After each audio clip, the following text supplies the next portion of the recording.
कुल 16 लोग कष्ट सहे थे।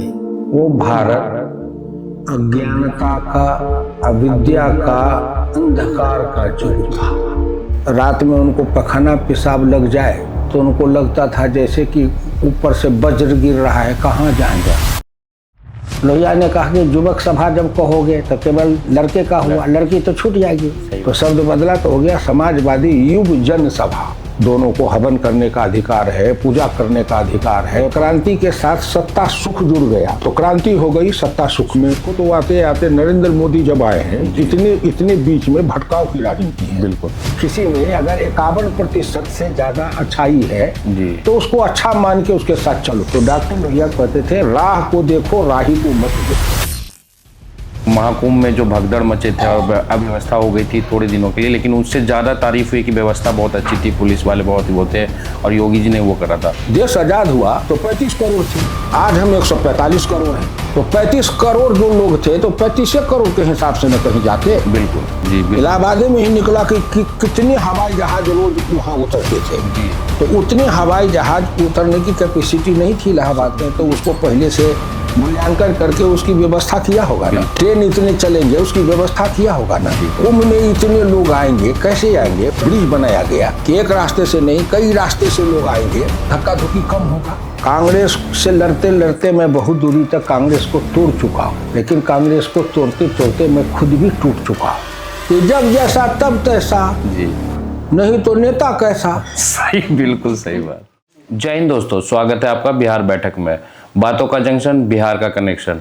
मैं हूं आपका होस्ट सुमित कुमार तिवारी और आज हमारे साथ हमारे बैठक में शामिल है देश के सियासत का एक ऐसा नाम जो अपनी बेबाक बोली और जोरदार भाषणों के लिए जाने जाते हैं। इनका राजनीति सफ़र हमारे देश के और बिहार की जनता की सेवा में समर्पित रहा है और संसद में अपने बेबाक उत्कृष्ट विचारों को सबके सामने रखने के लिए 1 अगस्त 2018 को पूर्व राष्ट्रपति श्री रामनाथ कोविंद जी के द्वारा इन्हें सर्वश्रेष्ठ का उत्कृष्ट सांसद का भी अवार्ड से सम्मानित किया गया। तो चलिए स्वागत करते हैं हमारे आज के बैठक में हमारे गेस्ट और 16वीं लोकसभा के सांसद, मधुबनी क्षेत्र से सांसद और भारतीय जनता पार्टी के वरिष्ठ नेता श्री हुकुमदेव नारायण जी का। चलिए, धन्यवाद। आप लोग अच्छा काम कर रहे हो, नए नौजवान हो, सीखते सीखते सीखोगे। जी जी हाँ। तो सर स्वागत है आपका हमारे पॉडकास्ट। धन्यवाद धन्यवाद।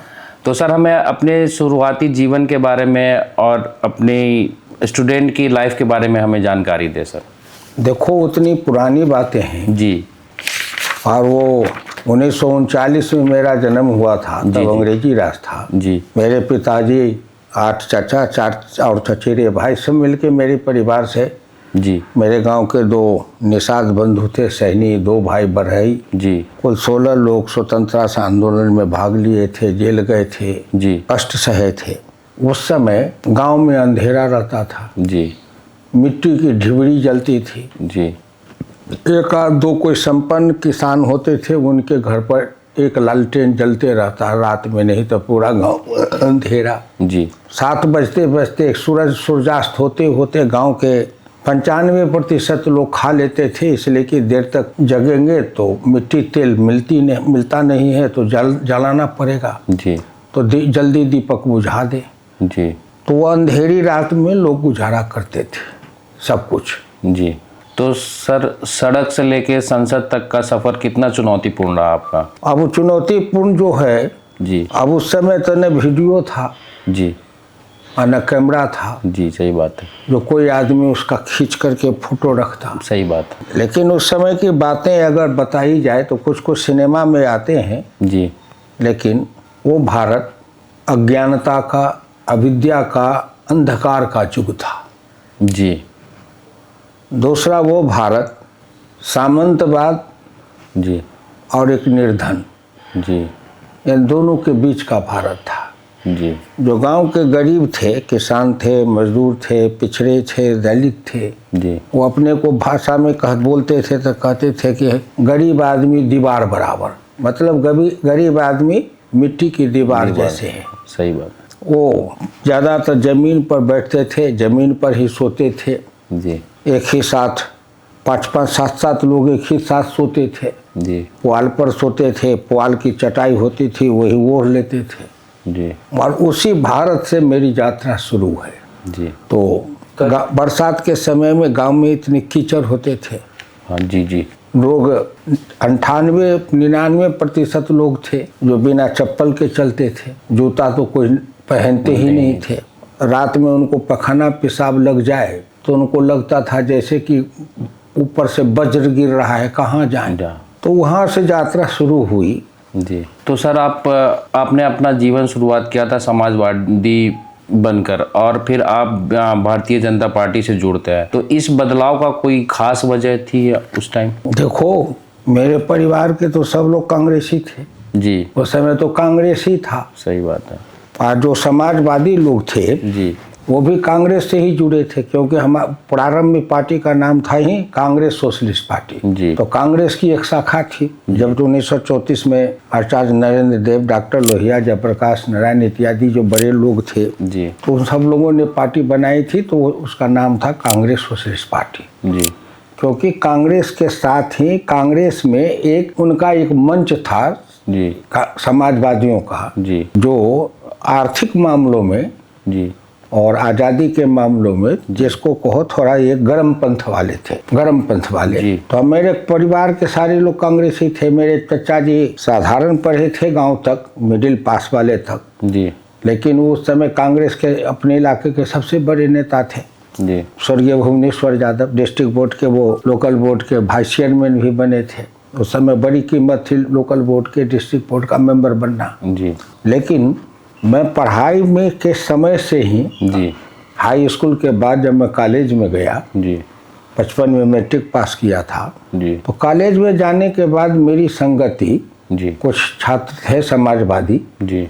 उसमें एक इंद्रकांत झा थे, अब नहीं हैं, तो वो आते जाते रहते थे, तो उनसे संगति बनी। तो मैं समाजवादी विचारधारा से, समाजवादी युवक सभा उस समय होते थे, बाद में हो गया समाजवादी युवजन सभा। जी। लोहिया ने कहा कि युवक सभा जब कहोगे तो केवल लड़के का हुआ, लड़की तो छूट जाएगी। सही बात। तो इसीलिए उन्होंने युवक हटाया, कहा युवजन सभा। युव माने लड़का लड़की दोनों, सारे। तो शब्द बदला तो हो गया समाजवादी युवजन सभा।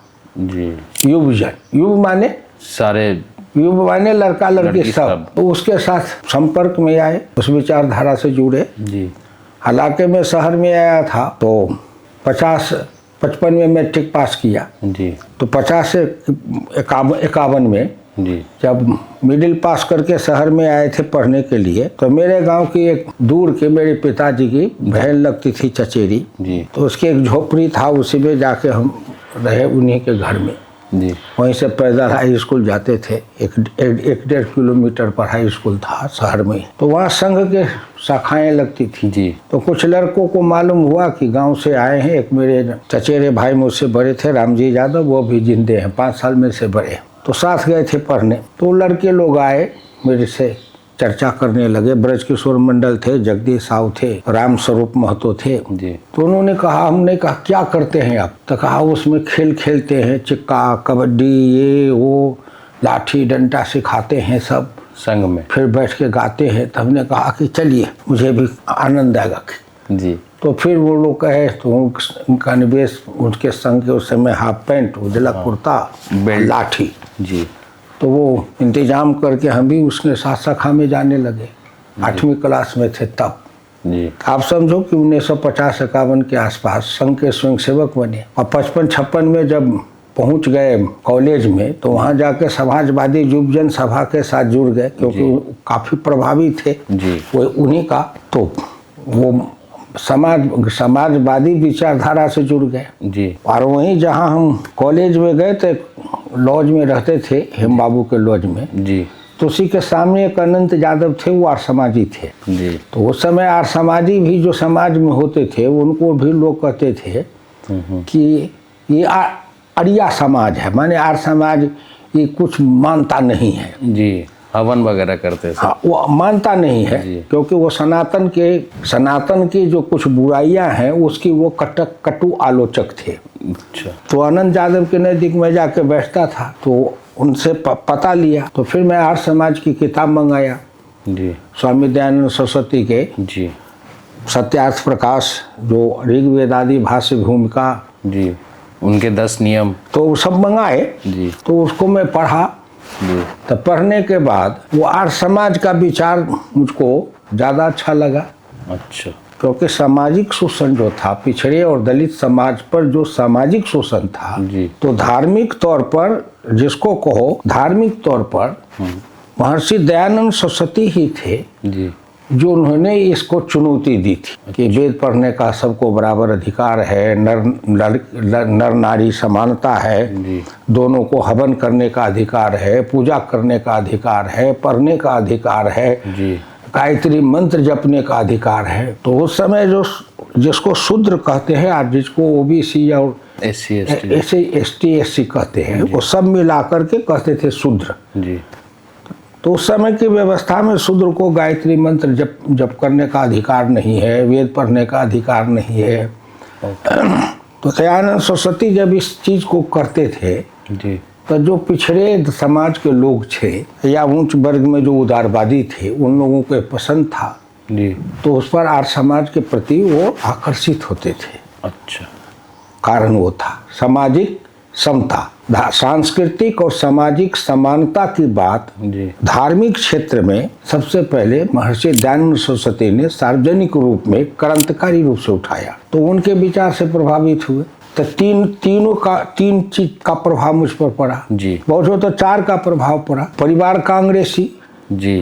तो कांग्रेसी होने के कारण गांधी के दर्शन का, गांधी को सब गांधी को मानते थे, बिल्कुल। तो उनका प्रभाव। फिर संघ की शाखा में चले गए तो संघ का प्रभाव। जी। फिर कॉलेज में आए, समाजवादी युव जनसभा से जुड़े तो समाजवादी प्रभाव, लोहिया का सामाजिक दर्शन का प्रभाव। जी। और फिर जब आर्य समाज वाले से संगति में आए तो सांस्कृतिक क्षेत्र में, धार्मिक क्षेत्र में आर्य समाज का क्रांतिकारी प्रभाव। जी। तो वहीं से मेरे अंदर वो हर क्षेत्र की क्रांतिकारिता वाले मेरा विचार बनते गया। जी। समाज जिसको कहो आर्थिक, सामाजिक, राजनीतिक, सांस्कृतिक, सभी परिवर्तन वाले में। जी।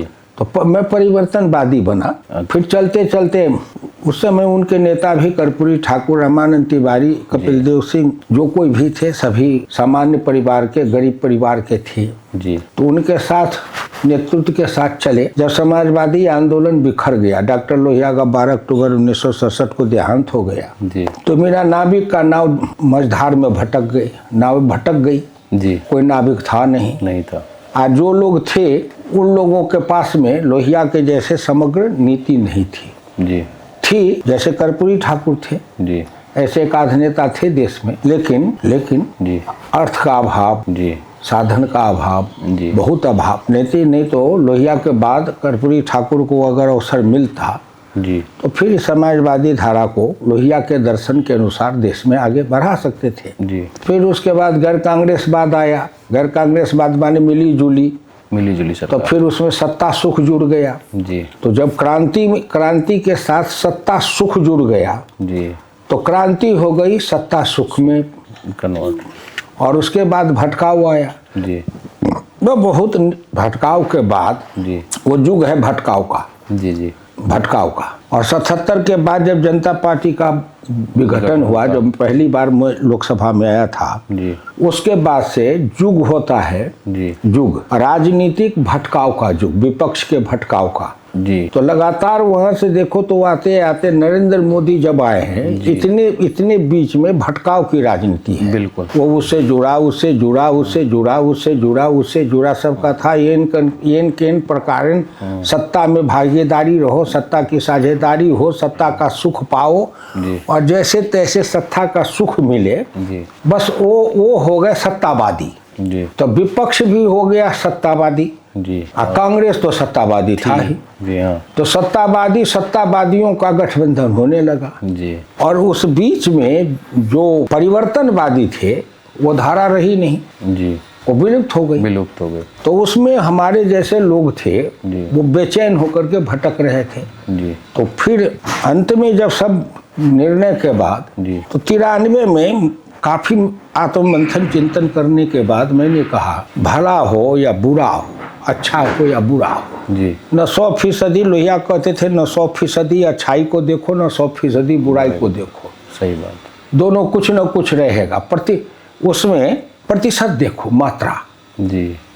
कि अगर किसी में 100 किसी में अगर 51% से ज़्यादा अच्छाई है जी, तो उसको अच्छा मान के उसके साथ चलो, क्योंकि लोकतंत्र है, 51 का राज है। सही बात। तो हर जगह इसको देखो। तो मैंने कहा चलो, जब भारतीय जनता पार्टी है, इसकी राह लंबी है जी, इसके पास में अपना एक सिद्धांत है, एक कार्यक्रम है, एक नीति है, एक विचार है। हम सोलह आना इनकी नीति से सहमत हो या नहीं हो, बहुत चीज है जिससे हम सहमत हैं जी। और बाकी लोग हैं तो वो तो कब कहाँ जाए, जब जैसा तब तैसा। तो उनके किसके पीछे कहाँ भटकते रहेंगे जी, व्यक्ति के पीछे जी। तो एक संस्था के संगठन है जी, और संघ का मैं स्वयंसेवक था, इसलिए मेरे मन में आया कि एक संस्था संगठन है जी, अगर भारतीय जनता पार्टी नहीं भी रही, कहीं बिखर जाए, तो राष्ट्रीय स्वयंसेवक संघ का तो अपना संगठन रहेगा, वो तो नहीं उसको बिखरने वाला है। सही बात। तो चलो कहीं ना कहीं लंबी राह पर जुड़े रहेंगे, ये भटकाव में कहाँ पड़े। जी,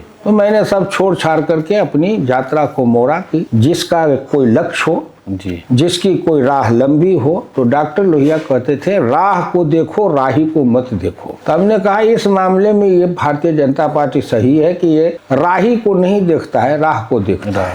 सही बात। और हमारे जीवन में ही आया। जी, अटल जी गए, अडवाणी जी गए, मुरली मनोहर जोशी गए, सब आते गए, जाते गए। अब नरेंद्र मोदी है। अब नरेंद्र मोदी के बाद कौन आएगा किसी को नहीं पता है। आपके स्पीच मोदी जी बहुत सुनते हो, किसी को नहीं पता है जी। तो इसीलिए भाई एक अति साधारण निर्धन निर्बल परिवार का आदमी भी जी, इस संगठन के माध्यम से विश्व पुरुष बन सकता है। बिल्कुल बन सकता है। समाजवादी आंदोलन में जी, लोहिया भी थे, तो लोहिया का कोई कारोबार, उनके पिता मामूली लोहा का दुकान करते थे, जी, उनके पास पैसे नहीं रहते थे, कर्पूरी ठाकुर सब ऐसे थे। जी, तो समाजवादी आंदोलन में निर्धन जी, और निर्बल अल्प कम संख्या वाले जो लोग थे उसमें से भी नेता निकल के ऊंचाई तक जाते थे। जी, उसके बाद जो धारा बंद हो गई थी, फिर मैंने देखा कि नहीं, भारतीय जनता पार्टी में कहीं ना कहीं ये धारा है, परंपरा। जी, इसीलिए इसी में चले। अब भटकते रहो जी, तो कौन आदमी कब क्या करेगा, किससे गठबंधन कर लेगा, किससे तोड़ लेगा, किसको सवेरे में गाली देगा जी, और शाम में जा करके उसी की फिर पूजा करेगा। सही बात। शाम में सवेरे कहेगा कि हुकुमदेव नारायण यादव से गंदा कोई नहीं, जी, और शाम में देखो तो आरती उतारेगा कि हुकुमदेव नारायण यादव से महान पुरुष कोई नहीं। जी, तो जिसके मान ले आचार विचार नीति सिद्धांत कार्यक्रम, जी, इसमें ही निरंतरता नहीं हो, सही बात। निरंतरता एकरूपता नहीं हो, सही बात। तो व्यक्ति के पीछे, जैसे बिहार की राजनीति अब व्यक्ति के पीछे भटक रही है ना, सही बात। व्यक्ति के पीछे, मजबूरी है व्यक्ति के पीछे।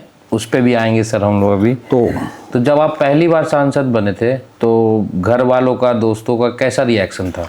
क्या रिएक्शन रहेगा? पहले तो सर मैं लॉ कॉलेज में पढ़ रहा था तो 62 में जी, कर्पूरी ठाकुर सूरज बाबू ने मुझे असेंबली का चुनाव लड़ा दिया। जी, 62 में जब मैं लॉ फर्स्ट पार्ट का स्टूडेंट था, चुनाव हार गया, जी, मैं लॉ की पढ़ाई छोड़ दी, लग गया समाजवादी आंदोलन में, लोहिया के सामाजिक आर्थिक क्रांति में। जी, फिर 67 में चुनाव आया तो मैं एमएलए बना। जी। फिर 69 में असेंबली का डिजॉल्व हुआ, बाई इलेक्शन हुआ, फिर जीते। फिर असेंबली का डिजॉल्व हुआ तो फिर 72 में बाई इलेक्शन हुआ, उसमें जीते। फिर 74 में जेपी आंदोलन आया।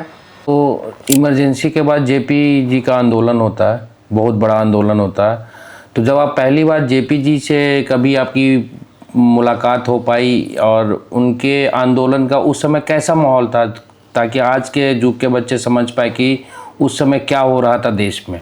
देखो, जयप्रकाश नारायण तो समाजवादी थे ना जी, आज जब हम उस धारा में थे जी, तो उनके तो मिलना जुलना या उनके विचार इस सबसे हम लोग प्रभावित थे जी, लेकिन छात्र आंदोलन एक विशेष परिस्थिति में हुई थी। जी, विशेष परिस्थिति में गुजरात आंदोलन से शुरू हुआ, जी, वहाँ से बढ़ते बढ़ते बिहार तक आया। जी, बिहार में उसी समय बाई इलेक्शन हुआ था असेंबली का मधुबनी में, जी, जिसमें उस समय के मुख्यमंत्री अब्दुल गफूर थे, कांग्रेस के, वो चुनाव लड़े थे और उनके खिलाफ शहीद सूरज नारायण सिंह की पत्नी चंद्रकला देवी थी, वो चुनाव लड़ी थी बाकी विरोधी दल से। जी, वहाँ जो कांग्रेस पार्टी के तरफ से उत्पात हुआ, बूथ कैप्चरिंग हुआ, जी, तो एक तो वहाँ उसी जगह उसी चुनाव के जिस दिन गिनती थी जी उसी दिन वहाँ आंदोलन शुरू हो गया। लाठी चली, आंदोलन हुआ, हम लोग सब लोगों को लाठी लगी, बहुत लोग छात्र गिरफ्तार भी हुए। जी तो छात्र आंदोलन चला तो उसमें सबको समेट के चलना था, तो कौन समेट सकता था? राजनीतिक दल के किसी एक पर तो एक दूसरे विश्वास करते नहीं। जी तो उनका ये अपने तो सब ने सोचा कि जयप्रकाश जी से आग्रह किया जाए, गए आग्रह किया। जयप्रकाश जी ने कहा कि ठीक है हम नेतृत्व करेंगे, लेकिन सब इसमें शामिल हो। सब माने कि जनसंघ भी हो, आरएसएस भी इसमें रहे, विद्यार्थी परिषद भी रहे, समाजवादी युवजन सभा भी रहे, सभी युवा संगठन जी अगर इसमें रहो, मिल के लड़ो जी तब नेतृत्व करेंगे। तो सब ने सहमति प्रकट की और कहा कि आप इस आंदोलन का नेतृत्व करिए, क्योंकि कोई व्यक्ति था नहीं जी जिसके नेतृत्व में सब इकट्ठा हो सके। जी तो इसकी भी पृष्ठभूमि है 67 में जी जब गैर कांग्रेसवाद के कारण 7-8 राज्यों में गैर कांग्रेसी सरकार बनी। जी तो डॉक्टर लोहिया गए थे पटना, तो जयप्रकाश जी से मिलने गए। तो उन्होंने जयप्रकाश को कहा था, जयप्रकाश जी कांग्रेस से लड़ते लड़ते मैं बहुत दूरी तक कांग्रेस को तोड़ चुका हूँ, लेकिन कांग्रेस को तोड़ते तोड़ते मैं खुद भी टूट चुका हूँ। ओके। अब आगे की लड़ाई का नेतृत्व तुम ही कर सकते हो और देश को चाहो तो तुम हिला सकते हो। ये 67 में हुआ। हाँ, मैंने होते होते लोग सीखा। जी अब फिर एक दल की बहुमत की सरकार रहे तो कुछ करे, तो वो भी देखा लोगों ने 10 बरस। जी अब फिर अभी 2024 के चुनाव में जी अब मोदी की संख्या कम हो गई जी और उसके कारण जो दूसरे से सहारा लेना पड़ा, जी तब उसको भी इस देश के युवा वर्ग और लोग अनुभव करेंगे बिल्कुल कि जब पूर्ण बहुमत वाला मोदी था जी तब मोदी कैसा था, जी अब मोदी किसी पर आश्रित हो गया तब मोदी कैसा है। जी तो उनको दोनों, जिसको कहो सबल केंद्र की सबल सक्षम सरकार जी और केंद्र की आश्रित सरकार, जी दोनों के मूल्यांकन करने का अवसर मिलेगा। सही क्योंकि कांग्रेस की भी सरकार थी मिली जुली सरकार, हाँ नरेंद्र मोदी की भी मिली जुली सरकार। कांग्रेस का नेतृत्व था मनमोहन सिंह के हाथ, जी असली नेतृत्व था सोनिया गांधी के हाथ। जी लेकिन आज भी मिली जुली सरकार है, हाँ। लेकिन नेतृत्व है नरेंद्र मोदी के हाथ। सही बात है। तो नरेंद्र मोदी के ऊपर जी कोई रिंग मास्टर नहीं है सर्कस का। सही बात। सर्कस का रिंग मास्टर नहीं है जो पहले की जो मोदी को नचावे। सही बात। मोदी स्वतः निर्णय लेते हैं, अभी भी जी मिली जुली रहने के बाद भी निर्भीकता से निर्णय लेते हैं बिल्कुल कि भाई हमको करना है, बिल्कुल जब तक रहना है, नहीं रहना है तो नहीं रहना है। बिल्कुल ये निर्भयता के साथ। जी तो ये बहुत नेतृत्व का एक गुण होता है। सही बात। गुण डॉक्टर लोहिया कहते थे जी कि लोगों की इच्छा के अनुसार नाचने वाला वो जन नेता होता है जी और लोगों को अपनी इच्छा के अनुसार नचाने वाला वो जननायक होता है। जी नायक मतलब जो अपनी इच्छा के अनुसार लोगों को नचावे, जी वो है नायक। गांधी नायक थे। जी गांधी नायक थे। जेपी अकेले रहेंगे तो रहेंगे, हाँ लेकिन हम अपने राह से टलेंगे नहीं। जी तो उसी तरह मोदी हैं जननायक। जी उनकी अपनी एक दृष्टि है, एक दिशा है, एक संकल्प है, एक राह है, जी एक आदर्श है। जी तो उसके साथ वो समझौता नहीं करते हैं। रणनीति में अब टिकट बांटने में इसके बदले उसको दे, उसके बदले उसको दे, उसके बदले उसको दे, ये सब रणनीति है। जी जी सही। महत्वपूर्ण नहीं है। लोग इसमें उलझते हैं जी कि उस मोदी के साथ भी फलाने आ गया तो वैसा आ गया तो वो ऐसा है। सही बात है, वो नाराज हो जाए। अरे ये तो रणनीति है। सही बात। रणनीति मजबूर, रणनीति व्यवस्था। हाँ। और रणनीति है तो अश्वत्थामा हतो नरो या कुंज रही तो कृष्ण ने ही कहवाया था। सही बात। तो ये युद्ध नीति है, रणनीति कि अश्वत्थामा हतो कहलाने वाला भी कोई होना चाहिए। हाँ। कोई ऐसे नहीं कहा अश्वत्थामा हतो जी, ये भी कहलाने वाला कोई होना चाहिए। सही बात है। भीष्म पितामह के यादें शिखंडी को खड़ा करके या पीछे से अर्जुन से बाण चलवाने वाला भी कोई होना चाहिए। सही बात। ये सब युग में है। हाँ। तो सर क्या कभी ऐसा टाइम आया जब आप किसी चीज से हताश होकर राजनीति छोड़ने का सोचा हो कभी? नहीं, कभी नहीं। कभी नहीं ना, निराश हुए जी, लेकिन हताश नहीं जी। कभी निराशा हुई थी, मैंने बताया ना जी जी। कि बीच में निराशा हुई। जब कोई नायक नहीं मिल पा कुछ रहे नहीं था तो निराशा हुई जी। मैं निराशा का कर्तव्य कर रहा था। डॉक्टर लोहिया का एक भाषण है, किताब है, निराशा का कर्तव्य। अच्छा। तो उसका प्रभाव था मुझ पर जी कि भाई निराशा में भी क्या करोगे। तो उस समय मैं निराशा का कर्तव्य कर रहा था अपने तौर पर। जी। तो सर, संसद में आपका जोरदार भाषण और बहुत सारे भाषणों का चर्चा होता रहा है, तो कोई ऐसा भाषण जो आपको बहुत प्रभावशाली और उसके पीछे की कहानी आप बताएं जो बहुत ही रोचक रहा हो। देखो जी संसद के जो भाषण है जी तो संसद में जो विषय आते हैं जी तो उस विषय से संबंधित है।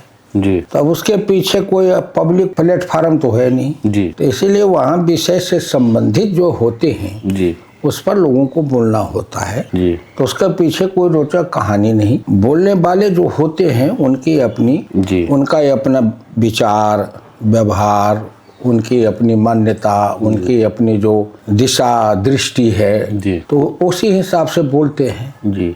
कोई ऐसा भाषण सर जो आपको बहुत ही रोचक रहा हो और उसमें आपने आपकी सत्य बात बोलने पे किसी को असुविधा महसूस हुआ और उसने आपसे। अब उसका कोई मूल्यांकन नहीं करते हैं बोलने वाले। जी जब संसद के बोलते हैं जी तो संसद टीवी का जो प्रसारण होते रहता है, जी, लाइव प्रसारण। तो संसद के बाहर भी करोड़ों लोग सुनते हैं। जी बिल्कुल। तब करोड़ों लोगों में किसको अच्छा लगा किसको बुरा लगा, कि संसद में किसको अच्छा लगा कि किसको बुरा लगा, जी ये बोलने वाला थोड़े उसका मूल्यांकन करता है। सही बात। बोलने वाले के अपना विचार है, अपनी उसकी प्रतिबद्धता है, उसकी अपनी दृष्टि है, जी अपनी दिशा है, कैसा समाज बनाना चाहता है, कैसा देश बनाना चाहता है। तो जो उसके अपनी जो विचार होते हैं उसके हिसाब से बोलता है। सही बात। अब किसी को अच्छा लगे क्या ये बुरा लगे, जी इससे क्या लेना देना है। जी। तो अभी जो बजट सत्र आया उसमें मौजूदा सरकार मोदी सरकार जी ने बहुत बिहार पे ध्यान दिया। मखाना के लिए हमारा बोर्ड बनाया गया है, गठित किया गया। कुछ ग्रीन एयरपोर्ट बिहार के लिए गया है, तो उस पर आप क्या विचार अपना रखना चाहेंगे सर। अच्छी बात है। जी जितने विकास के काम होंगे, सड़क बने, रेल बने, जी हवाई अड्डा बने, जी यातायात के, परिवहन के जितनी सुविधाएं हों, जी कम से कम समय में लोग सुखदायक यात्रा कर सके, अधिक से अधिक दूरी तक। सही बात। यात्रा सुखदायक हो, सहज हो, जी कम समय लगे। क्योंकि अब गाड़ी पर बैठे बैठे ही लोग मोबाइल पर हो या लैपटॉप पर हो बहुत काम करते चलते जी हैं। बिल्कुल। तो जिस तरह का समाज बनता है और जिस दिशा में ले जाना चाहते हैं उसी दिशा में संपूर्ण, जिसको कहते हैं जी समेकित, जी समेकित, सबको सभी विकास की दिशा को एक जैसे सुविधा देने के लिए, जिसको मोदी नाम देते हैं गति शक्ति, गति शक्ति, कि गति में शक्ति रहे। सही बात। रेल के कारण रोड में भी शक्ति रहे, रोड के कारण हवाई जहाज को भी शक्ति मिले। जी तो इस एक दूसरे के गति में सहायक हो, अवरोधक नहीं हो। सही बात। एक अलग थ्योरी है।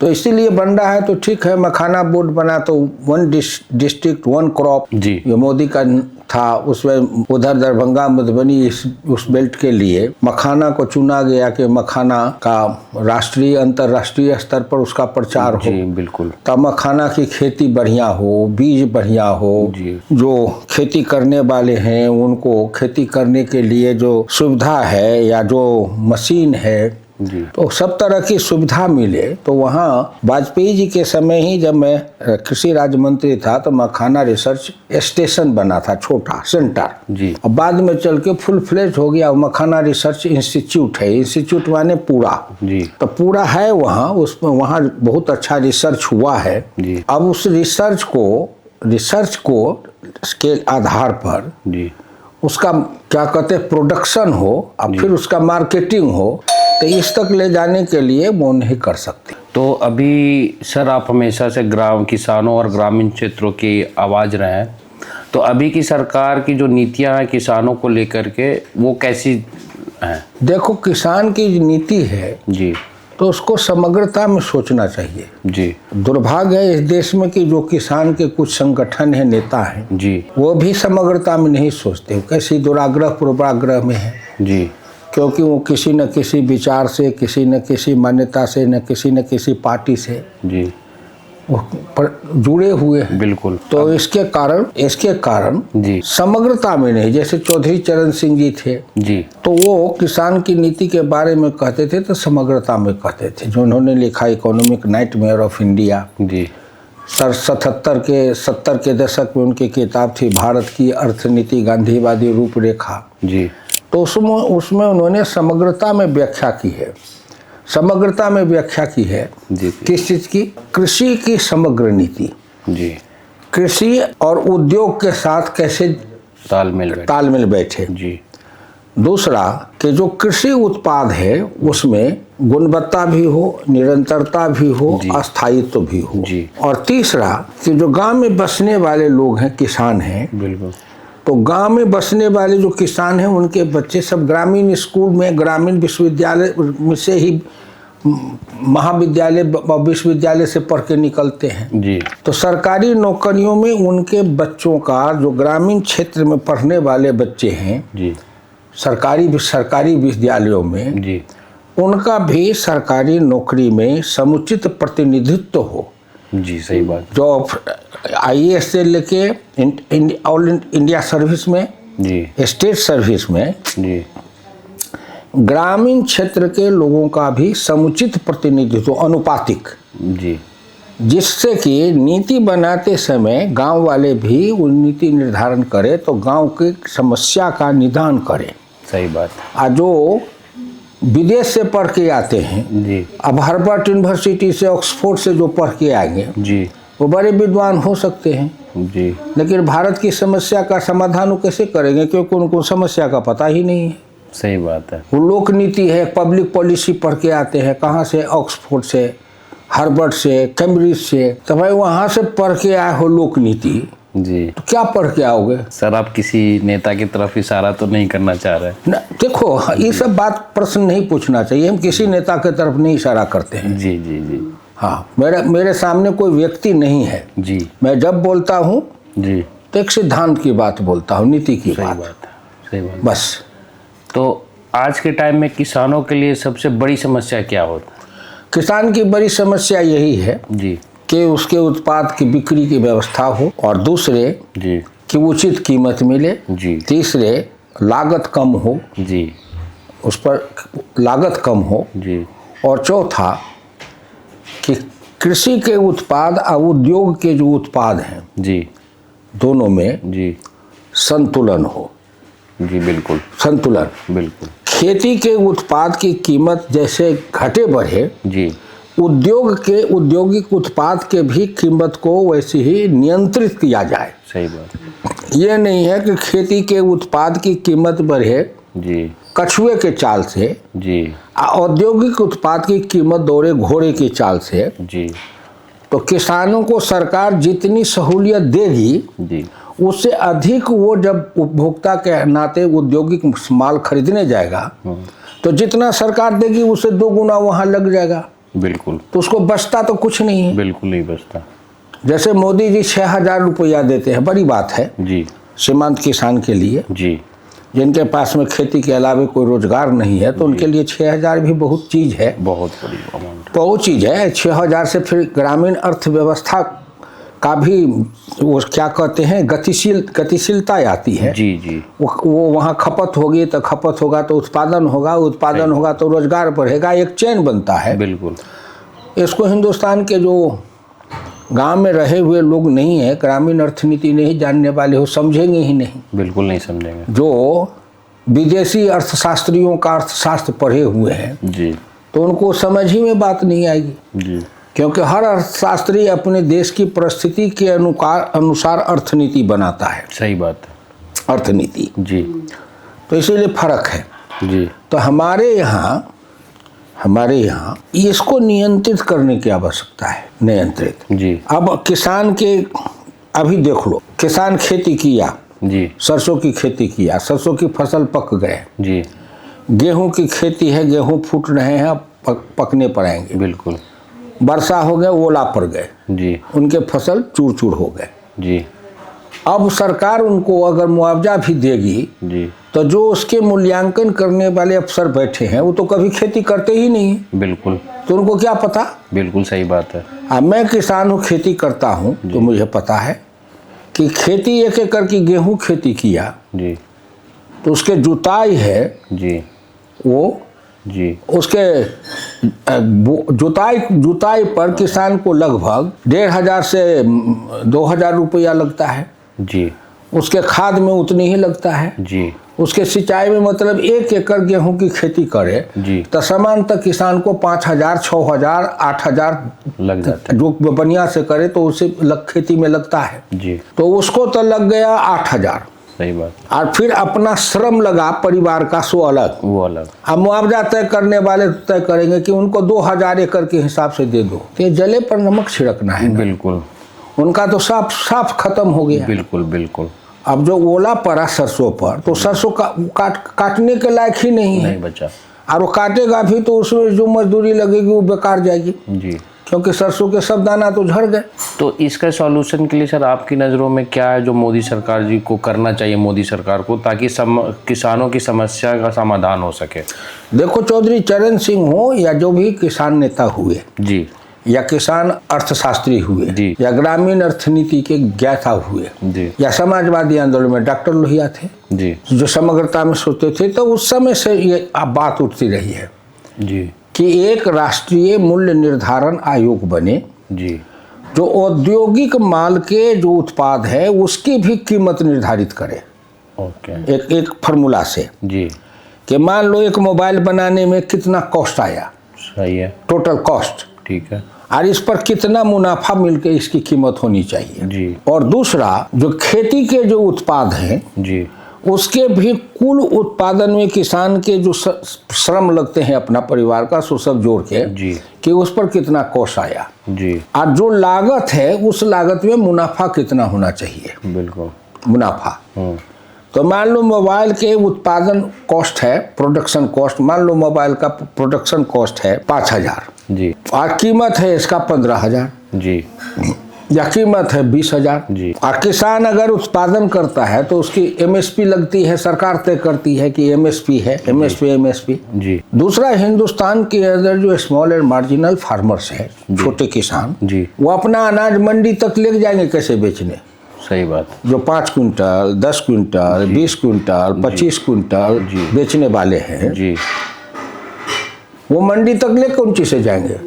जी, वो मंडी तक ले जाने में उनके ट्रैक्टर का किराया जितना लगेगा बिल्कुल उतना उनको मुनाफा भी नहीं होगा। नहीं होगा। सही बात है। तो आज भी बहुत बड़े पैमाने पर किसान जी, अपने जो ट्रेडिशनल गांव में बनिया है जो इसका कारोबार करते हैं उन्हीं के हाथ बेच लेते हैं, क्योंकि बेचा, तुरंत पैसा मिला, जी, अपने अपने काम में लगा लिए, कहीं जाने की जरूरत और सरकार को दो जी, तो फिर वो बैंक में वहाँ जाए, वहाँ से बैंक अकाउंट में आवे 10 दिन 15 दिन, पैक्स में महीना दिन 1.5 महीना लग जाता है। लग जाता है। तब तक किसान को तो जरूरी है उसके तो फसल बेचे और खर्चा करे। सही बात। वही उसका क्या कहते हो बैंक है। सही बात। उसका बैंक तो अनाज है, अनाज का भंडारा। जी, जी, जी, तो ये जो समग्रता में सोचने का जी, कि मोदी सरकार में किसानों को अनेक तरह से अनेक सुविधाएं दी गई।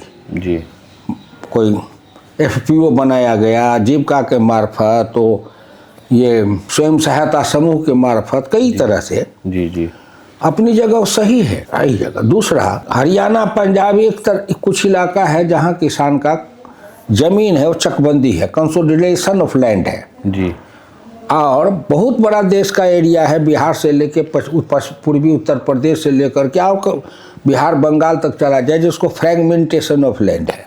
जी, मेरे पास में 1 एकड़ जमीन है, जी, लेकिन 1 एकड़ जमीन 3 टुकड़ा में है, एक यहाँ, एक वहाँ, एक वहाँ। सही बात है।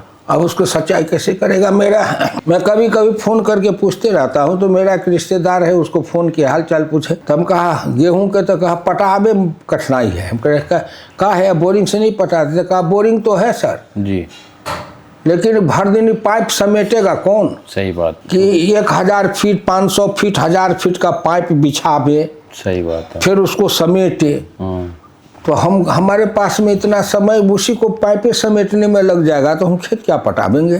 सही बात। तो इसीलिए नहीं पटा पाते हैं। बोरिंग है अपना, लेकिन नहीं पटा, मजदूर मिलता नहीं है। जी, मजदूर मिलता है तो 400-500 रुपया रोज मजदूर लेता है। जी जी। उसको रोजगार है और तो 400-500 का रोज लेता है। तब किसान 400 व 500 रुपया का मजदूरी दे करके खेती करवावे जी, तो किसान बिक जाएगा। बिल्कुल बिक जाएगा। तो उनके सामने ये प्रॉब्लम है। जी प्रॉब्लम तो इस समस्या का जिसको कहते हो कॉम्प्रिहेंसिव, जी समग्रता में इस पर सोचने का काम है, सोचने का। जी बिल्कुल। मोदी जी कोशिश कर रहे हैं, जी लेकिन इस देश के अंदर तो किसान हैं, जी तो किसान वो कम हैं, बिल्कुल। जाति के हैं, जी संप्रदाय के हैं, सही बात है। फिर राजनीतिक है। सही बात है। तो ये अपने पहले अनेकों रंग का रंग पहने हुए हैं। किसान तो आखिरी में है। हाँ, किसान का मतलब चोला पहन रखा उन्होंने। ओके, आखिरी में है। जी। हाँ, लिखा हुआ है किसान चोला। जी जी और उसके अंदर में वो धर्म है, तो उसके अंदर में संप्रदाय है, उसके अंदर में राजनीतिक विचारधारा है। सही बात है। तो राजनीतिक दलों से वो नियंत्रित होते हैं। जी बिल्कुल। राजनीतिक दल वाले हैं जी तो राजनीति के कारण जी किसी का अंध विरोध करते हैं, किसी का अंध समर्थन करते हैं। जी सही बात। तो अगर अंध विरोध किया तो सब किसान उसके कारण अंध विरोधी बन गए। सही बात। खराब है, खराब है। क्यों खराब है? क्यों खराब है? और उसके अलावे जो सरकार खरीदे भी तो खरीद के क्या करे? इस देश के लोगों को बांटती है ना। 85% जो लोग हैं उनको जो 5 किलो करके राशन दिया जाता है, देश के लोग ना खाते हैं। बिल्कुल बिल्कुल। तो किसान भी अपने खेत में जो पैदा करे जी, उस अनाज की गुणवत्ता ऐसी हो जो किसानों लोगों के स्वास्थ्य के लिए अहितकर न हो। जी तो कुछ इलाका में अधिक खाद और कीटनाशक दवा देने के कारण उनके जो अनाज हैं, चावल हैं या गेहूं हैं, जी उसके अंदर इतने रासायनिक तत्व ऐसे आ जाते हैं जो स्वास्थ्य के लिए हानिकारक है। मोदी जी इसीलिए अब ऑर्गेनिक के तरफ ज़्यादा लोगों को जोर कर रहे, लेकिन है वो हानिकारक। जी बिल्कुल। अब किसान अगर कहे कि हम किसी तरह से पैदा करें लेकिन सरकार खरीदे, क्या करे? तो सरकार जाने। जी। ये देखो, ये राष्ट्र हित में नहीं है। बिल्कुल सही बात। राष्ट्र हित में नहीं है। नहीं है। अपने को अन्नदाता भी कहते हो। जी अन्न ऐसा पैदा करो जो उसके लिए जहर के समान हो। सही बात। तो तुम अन्नदाता तो नहीं हुए। नहीं हुआ। अन्नदाता का मतलब है कि हमारे जो खेत में फसल करें उसकी गुणवत्ता भी हो, जी जो स्वास्थ्य के लिए हितकर हो, पशु के लिए भी हितकर हो। जी बिल्कुल। और उसी आधार पर हम उत्पादन करें। जी देश को पहले देखें, अपने देश के नागरिकों को पहले देखें। जी। अब हमारे जो चावल दिए जाते हैं उस चावल में बहुत तत्व की कमी है। बिल्कुल। तो उसमें अलग से मिलाया जाता है, आयरन के लिए, ये क्या कहते हैं, प्रोटीन के लिए, ये सब के लिए कुछ सरकार कर मिलाती है उसमें। अच्छा अच्छा अच्छा। आज जब मिला के सरकार देती है तो गांव में जो लोग ले जाते हैं तो महिलाएं समझती है कि इसमें कोई चावल के या कोई जो कंकर पत्थर है तो उसको झाड़ झूड़ करके फेंक देती है, जबकि वो हितकारी है। जी बिल्कुल। तो गए थे बहुत लोग समझाने के लिए महिलाओं को कि ऐसा मत करो। तो अभी आज की राजनीति सर और पहले की राजनीति में आपको क्या डिफरेंस नज़र आता है? देखो, पहले की राजनीति थी तो उसमें एक पॉलिटिकल राजनीतिक प्रशिक्षण पाते थे लोग। जी। अपने अपने दल के लोग अपने कार्यकर्ताओं को उसके सिद्धांत, उसका आदर्श, उसका कार्यक्रम, जी, उसके देश में विदेश में उसकी अर्थनीति, उसकी समाज नीति, उसकी समग्रता में बताते थे। जी जी। समग्रता में। जी जी जी। कि वो आदमी अर्थनीति भी हो, समाज नीति भी हो, सब कुछ वो जाने। जी जी। प्रशासनिक नीति हो, जी, वो जाने। तो वो कार्यकर्ता तैयार करते थे अपने दल की नीतियों का प्रचार करने के लिए, बैठ के लोगों में समझाने के लिए, अपने पार्टी के विचार। फिर मंच से भी वो बोलते थे। जी बिल्कुल। क्योंकि उनको थे, उनकी प्रतिबद्धता थी। जी।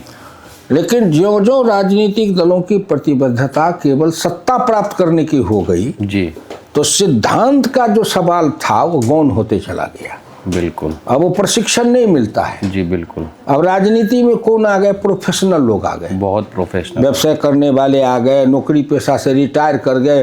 तो नौकरी पेशा से रिटायर करते हैं तो कोशिश में रहते चलो किसी राजनीतिक दल में जी एडजस्ट हो जाए, जी हो जाए।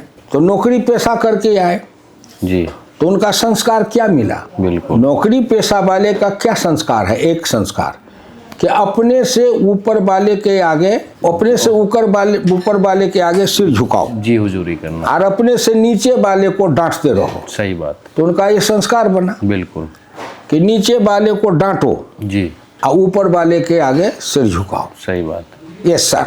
यस सर, ऊपर वाले को कहा यस सर, यस सर, और नीचे वाले को डांटो, सही बात, डांटो कि अपना वहाँ जो उस पर रोब पड़ता है ना, जी तो वो भी किसी पर रोब झाड़ता है, बिल्कुल, रोब झाड़ता है। बिल्कुल बिल्कुल, जैसे आदमी है, जी कारखाना में काम करता है, सही बात है, मालिक उसको डांट दिया बिल्कुल बुरी तरह से, तो गुस्सा आया, बिल्कुल, तो गुस्सा कहाँ उतारे? मालिक को तो नहीं कहेगा। बिल्कुल, तो आता है तो घर में अपनी औरत पर गुस्सा झाड़ता है, उसको डांट दिया, उसको 2 थप्पड़ लगा दिया। सही बात, औरत कहाँ झाड़े?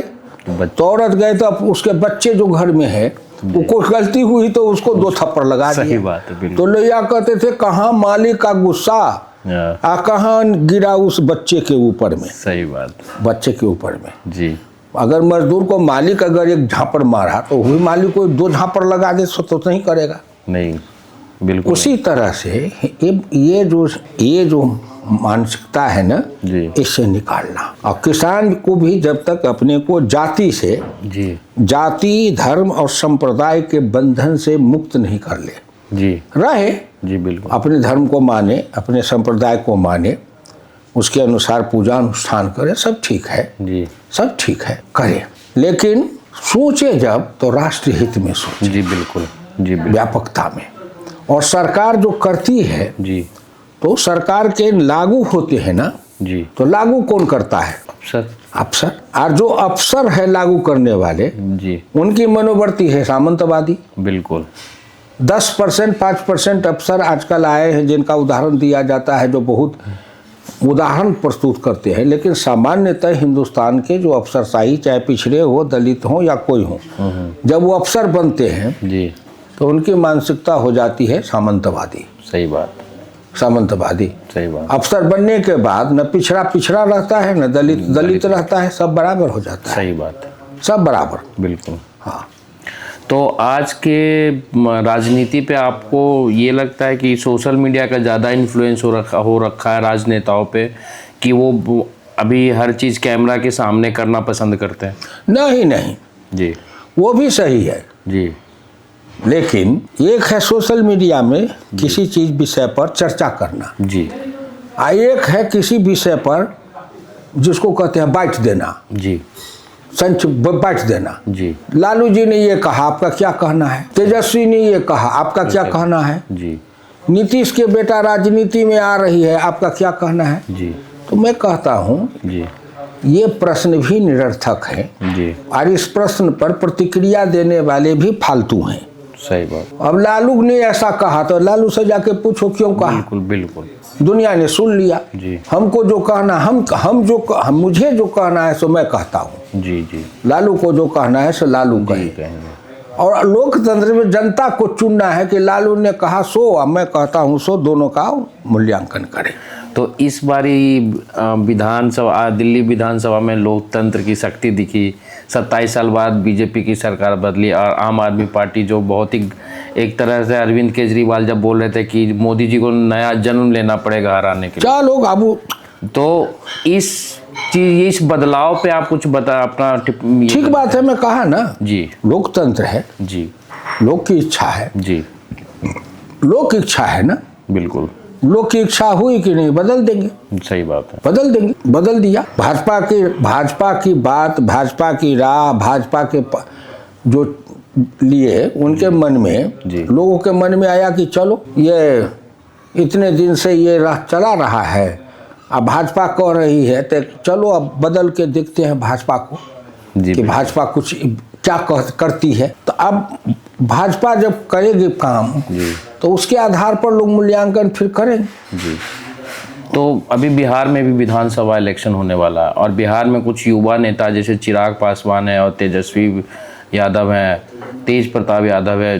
तेजस्वी यादव ज़्यादा राजनीति में अक्सर वो रहते हैं, ये एक्टिव रहते हैं। तो इन दोनों नेताओं में आप क्या बिहार का फ्यूचर नेता इनमें कुछ आप देखना चाहते? मैं कौन होता हूँ? जी मेरी नजर में जी जैसा तेजस्वी जी वैसा ही चिराग। जी मैं निष्पक्ष बोलता हूँ जी कि तेजस्वी भी अपने बाप के उत्तराधिकारी के कारण है बिल्कुल और चिराग भी अपने बाप के उत्तराधिकारी के कारण है। दोनों में बुनियादी फर्क क्या है? सही बात है, दोनों के बुनियादी फर्क क्या है? कुछ नहीं है। संघर्ष से न वो आया है न संघर्ष से वो आया है। रामविलास संघर्ष से आया था जी लेकिन न चिराग कोई क्या कहते हैं सामाजिक आर्थिक राजनीतिक कोई संघर्ष किया हो, जी नहीं आया। अपने बाप के नाम का जस का कीर्ति का उत्तराधिकारी है राजतंत्र के जैसे। सही बात है, तेजस्वी भी वही है, तेज प्रताप भी वही है। वही है। तब फिर मैं जब आदमी का मूल्यांकन करता हूँ जी तो उसके राजनीतिक जीवन के देखता हूँ धारावाहिकता, जी उसकी कंटिन्यूटी। डॉक्टर लोहिया ने कहा था कि उसको देखो जीवन की धारावाहिकता, जी कंटिन्यूटी, कि कितने दिन से वो चल रहा है जी और चल रहा है तो उसकी दिशा ठीक है, दृष्टि ठीक है, राह ठीक है जी। और उसका विचार सही है। उसको देखो तो जब जैसा तब तैसा।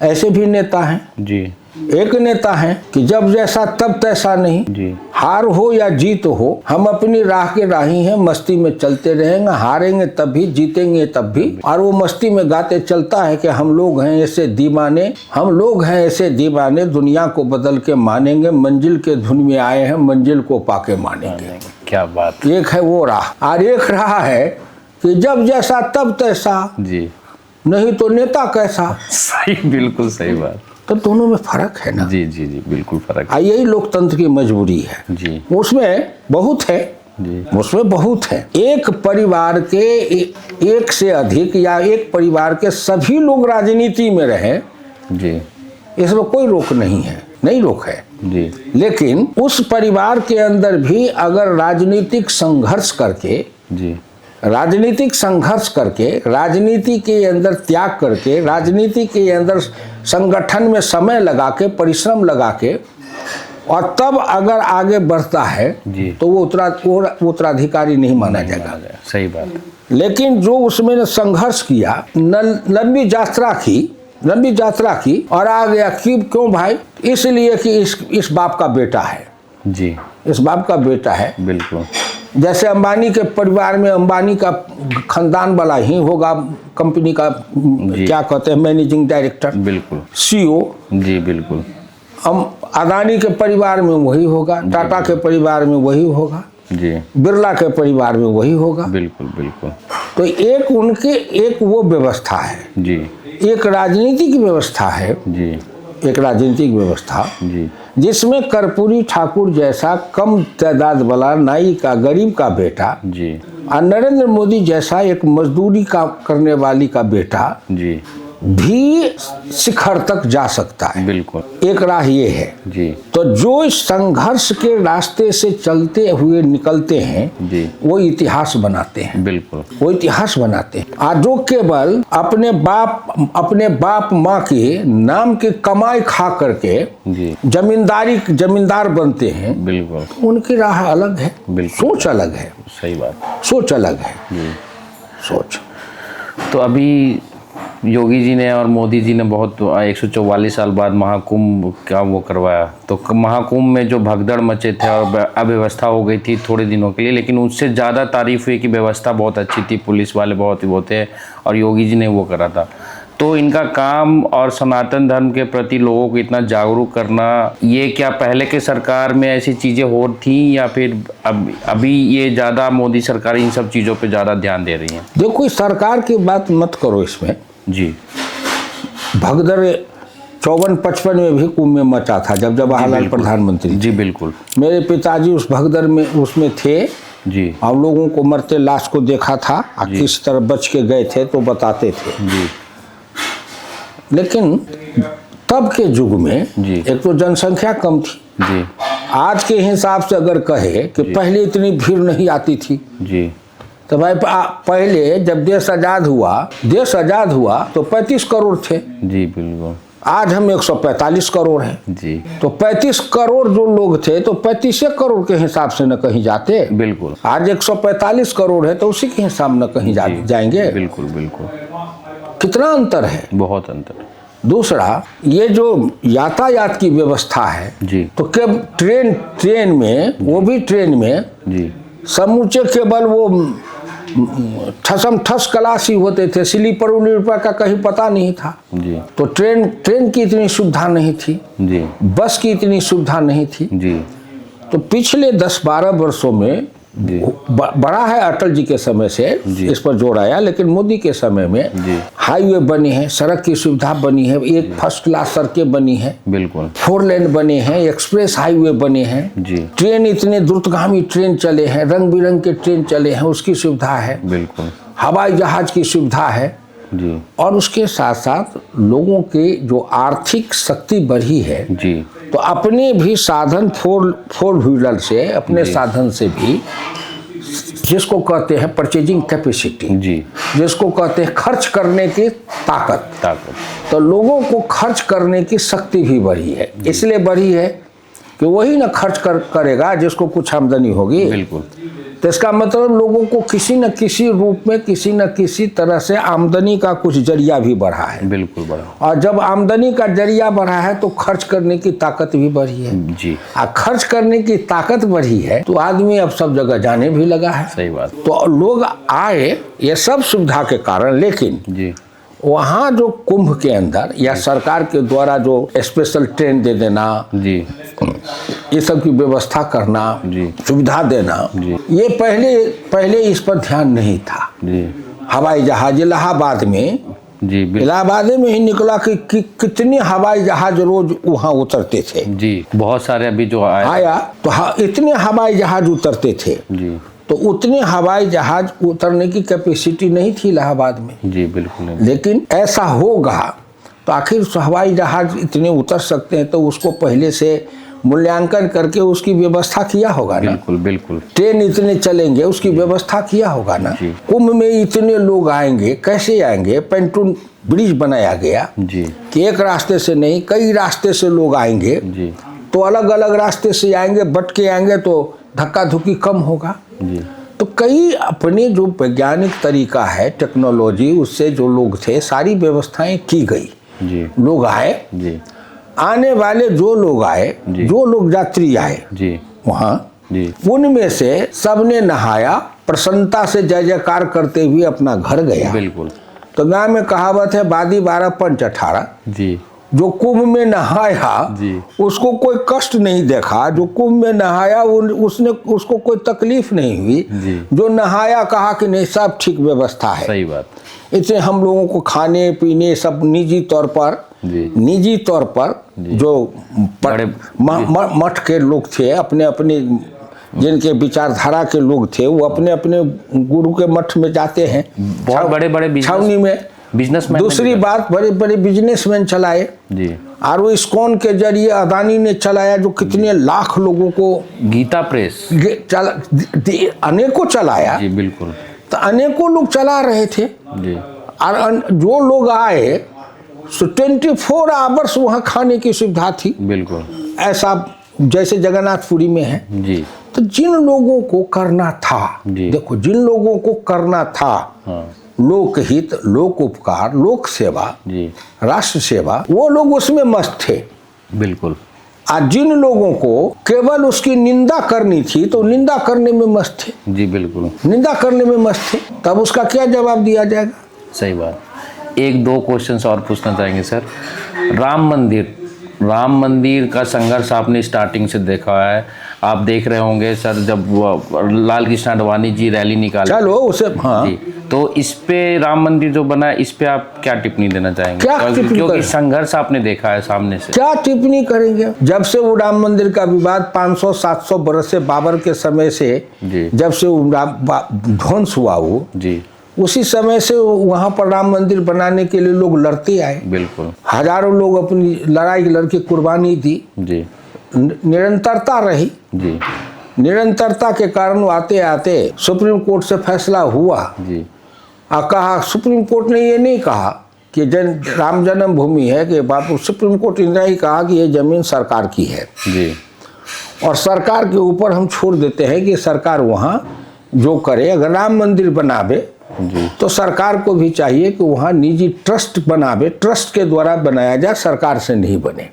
जी, तो फैसला हो गया। जी, सुप्रीम कोर्ट ने कहा सरकार की जमीन है, सरकार उस पर जो चाहे राम मंदिर बनावे, राम मंदिर बनावे तो निजी ट्रस्ट के द्वारा बनावे, व्यवस्था में सरकार नहीं बनावे। जी, तो सरकार ने ट्रस्ट बना दिया, ट्रस्ट ने अपना सब इंतजाम किया, सब लोगों से पैसा लिया, सब ने दिया, दान था, देते गए, लोग देते गए, राम मंदिर बन गया। सब ने मिल के बनाया और सब मिल के उसमें दर्शन कर रहे हैं, सब वहाँ जा रहे हैं, बिल्कुल जा रहे हैं। इस बारी सबसे ज़्यादा विजिटिंग वहाँ पर ही बने देखो जी, देखो आज भी आया है अखबार में, दैनिक जागरण में जी, कि कुंभ के कारण जो प्रयागराज की अर्थव्यवस्था में जो रूपांतरण हुआ है उसका विश्लेषण है। अच्छा, तो इसीलिए डॉक्टर लोहिया भी समाजवादी थे, लेकिन सन 60-62 में डॉक्टर लोहिया आंदोलन चलाते थे, भारत के तीर्थ स्थलों की सफाई करो, स्वच्छता करो, वहाँ ठहरने के आने वाले लोग हैं उनके ठहरने की अच्छी व्यवस्था करो, शौचालय की इत्यादि की व्यवस्था करो, शुद्ध पेयजल की व्यवस्था करो, क्योंकि ये तीर्थ स्थल केवल धार्मिक केंद्र नहीं है, ये तीर्थ स्थल भारत के सांस्कृतिक एकता का केंद्र है। बिल्कुल, क्योंकि देश भर के लोग आते हैं, भाषा अलग है, भूषा अलग है, रंग अलग है, रूप अलग है, भोजन अलग है, सब कुछ अलग है जी, लेकिन सब एक साथ वहाँ अनेक रूप वाले एक रूप में इकट्ठे होते हैं, अनेक आभूषण अनेक वस्त्र वाले एक जगह इकट्ठे होते हैं और सब मिल करके एक ही जय श्री राम, जय श्री राम। रामेश्वरम में जाते हैं, अनेक देश के सारे कोने से लोग जाते हैं, अनेक भाषा अलग है, भूषा अलग है, कोई किसी की भाषा नहीं समझता है जी, फिर भी वहाँ इकट्ठे होते हैं और सबके मुंह से केवल एक ही निकलता है, हर हर महादेव, रामेश्वर बाबा की जय। सही बात। तो डॉक्टर लोहिया ने कहा कि ये हिंदुस्तान के सांस्कृतिक एकता का केंद्र स्थल है। बिल्कुल, और हिंदुस्तान के सांस्कृतिक एकता में ही राष्ट्र की एकता है, इसीलिए उस दृष्टिकोण से इसको करो। जी, दूसरी बात है कि उस समय भी कहते थे कि ये केवल ये धर्म के लिए नहीं है, आर्थिक दृष्टिकोण से देखो कि जहाँ तीर्थ स्थल है उसके आसपास कितने हजारों लोगों का, अगर काशी विश्वनाथ को वहाँ से हटा दे तो संपूर्ण वाराणसी और काशी का मार्केट उजड़ जाएगा। बिल्कुल सही बात है। अगर रामेश्वरम हट जाए जी, तो समूचे वो क्या कहते हैं वीरान हो जाएगा, रेगिस्तान। जी, अगर राम मंदिर हट जाए अयोध्या से तो समूचे वो वीरान हो जाएगा। तो वहाँ जो लोग बसते हैं आए, अब कितना अंदाज लोग लगाते हैं कुंभ में कितना आदमी खर्च किया होगा, खर्च तो किया होगा, मुफ्त में तो कोई नहीं आया, बिल्कुल कोई नहीं।